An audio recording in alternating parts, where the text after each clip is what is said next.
Yohanes 17 ayat 12. Selama aku bersama mereka, aku memelihara mereka dalam namamu, yaitu namamu yang telah engkau berikan kepadaku, aku telah menjaga mereka. Dan tidak ada seorang pun dari mereka yang binasa selain daripada dia yang telah ditentukan untuk binasa, supaya genaplah yang tertulis dalam kitab suci. Tetapi sekarang, aku datang kepadamu dan aku mengatakan semuanya ini sementara aku masih ada di dalam dunia.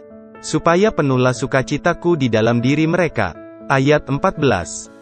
Aku telah memberikan firman-Mu kepada mereka dan dunia membenci mereka, karena mereka bukan dari dunia, sama seperti aku bukan dari dunia.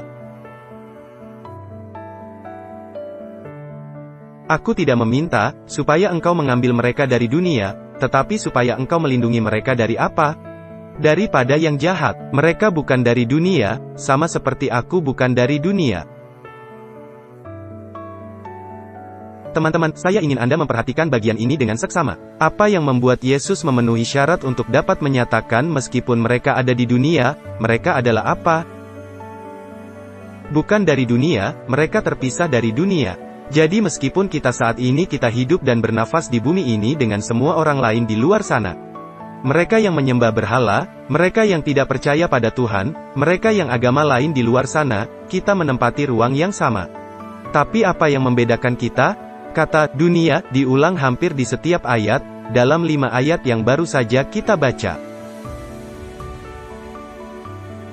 Tapi apa yang memisahkan kita teman-teman? Apakah Anda melihatnya? Apa yang menyebabkan kita meskipun kita berada di dunia, kita bukan dari dunia?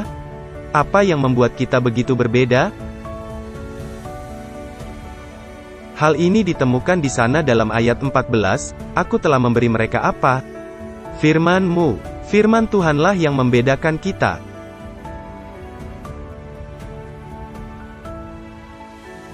Firman Tuhanlah yang membedakan kita.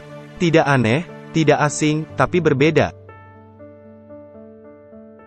Kita perlu berada di dunia, tetapi kita harus memastikan bahwa kita bukan dari dunia. Dan satu-satunya cara untuk memastikan, dan tentu saja, saya yakin kita semua tahu ini. Apa yang membedakannya? Firman Tuhan. Dan kemudian kita sampai pada firman terkenal yang membuat Yohanes 17 dikenal. Ayat 17. Kuduskanlah mereka dalam kebenaran, firman-Mu adalah apa?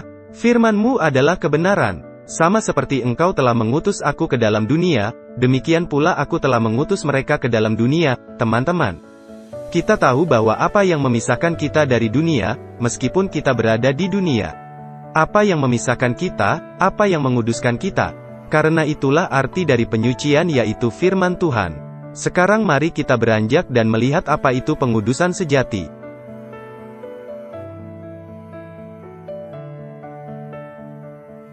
1 Tesalonika 4 ayat 3. Mari buka Alkitab kita di sana. 1 Tesalonika pasal 4 ayat 3. Teks yang dikenal tentang pengudusan. 1 Tesalonika 4 ayat 3. Alkitab mengatakan apa?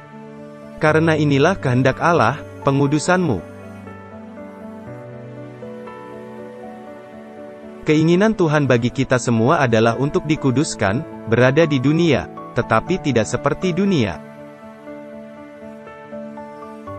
Kita hidup di dunia, tapi kita tidak berpakaian seperti dunia. Kita hidup di dunia, tetapi kita tidak memiliki rumah seperti dunia. Kita hidup di dunia, dan mungkin kita memiliki gelar yang sama, tetapi cara kita menggunakan gelar itu berbeda dengan cara dunia menggunakan gelar itu. Kita berada di dunia, tetapi motif kita, apa yang mendorong kita, hasrat kita, hobi kita berbeda. Tidak aneh, tidak asing. Tetapi kita dikuduskan oleh firman Tuhan. Roma 15 ayat 16. Mari buka Alkitab kita di sana. Roma pasal 15 ayat 16. Masih berbicara tentang pengudusan sejati. Apalagi yang menguduskan kita? Roma 15 ayat 16.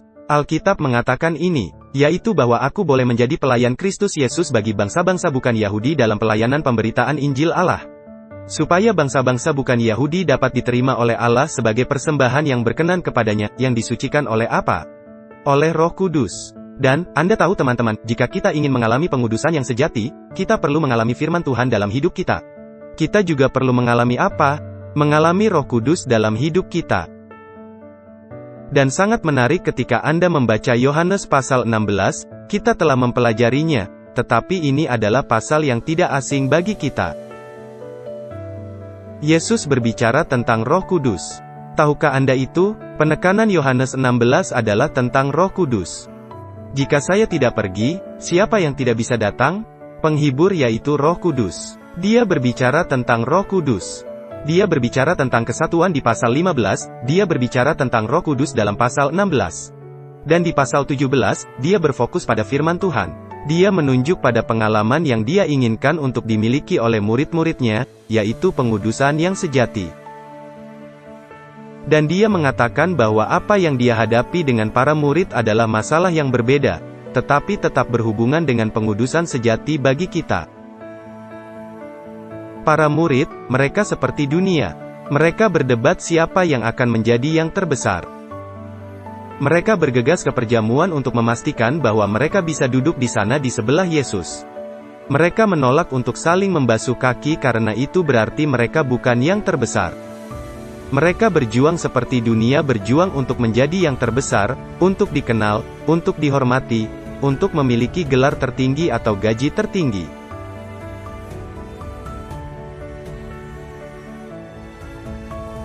Atau untuk duduk dalam pertemuan penting atau menjadi bos dan bukan hanya karyawan. Murid-muridnya seperti itu. Itulah yang Yesus doakan di hadapan para muridnya. Dia berdoa, "Bapa, bantulah mereka menjadi satu seperti Engkau dan aku."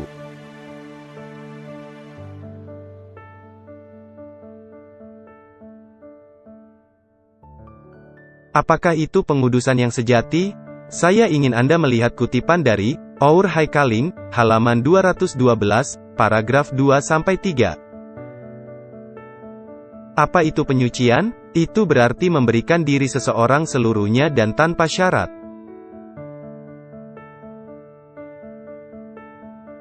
Untuk memberikan diri kita sendiri apa? Seluruhnya dan tanpa syarat. Seluruhnya, 100%. Tanpa syarat, tidak ada sedikit pun yang tersisa.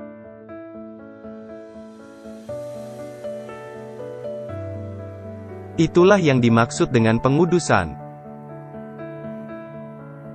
Jiwa, tubuh, dan roh kepada Tuhan, untuk berurusan dengan adil, mencintai belas kasihan, dan berjalan dengan rendah hati bersama Tuhan.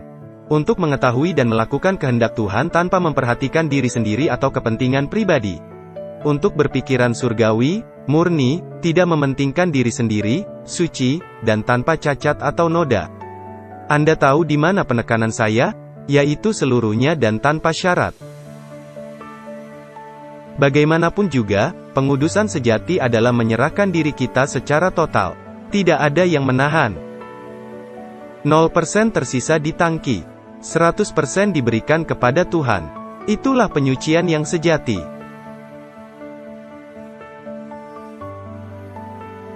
Kemudian dikatakan ini adalah melalui kebenaran, oleh kuasa Roh Kudus, kita dikuduskan.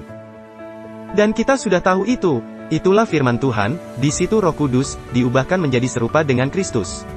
Dan agar perubahan ini dapat dilakukan di dalam diri kita, harus ada penerimaan kebenaran tanpa syarat dan sepenuh hati.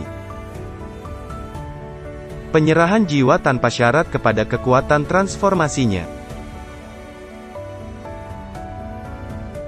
Jika kita ingin mengalami pengudusan sejati, di slide sebelumnya dikatakan apa? Seluruhnya dan tanpa syarat. Dan kemudian di paragraf berikutnya, itu mutlak dan sepenuh hati, dan apa? Penyerahan jiwa tanpa syarat.